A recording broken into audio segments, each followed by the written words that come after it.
We live at a time where you need your friends, you need your contacts, you need your connections. So the Cayman Islands is no exception. So I think having this network here in the UK is critically important.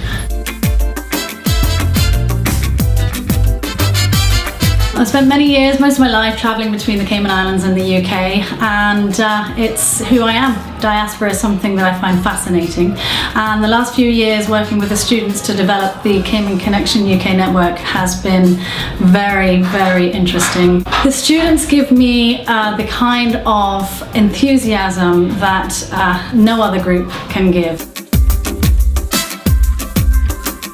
The concept funnels of serendipity, that when you start doing things, other things happen, and it seems like random chance, but actually what the Cayman Islands is doing through this is actually creating serendipity, creating its own luck, if you like.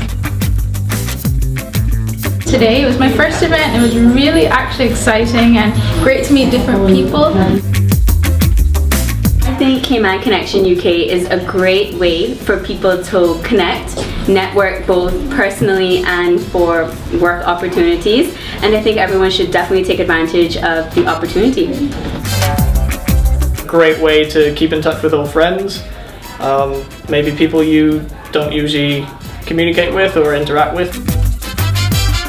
It helps us feel as if we have people that are working back home that care about us and that we're not forgotten, even though we're over here and we're so far away from the homeland. We feel like we're somewhat at home, even just the way we talk with each other, our lingos, our slangs, it makes us feel home and less homesick.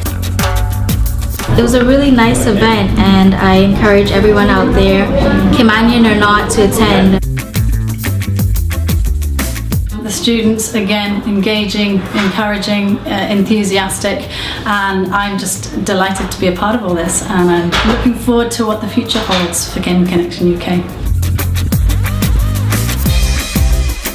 None of these things happen if you're lying in bed or sitting at your desk. They happen when you're in motion. So I think that's great that people come together, start communicating, connecting, and other great things happen.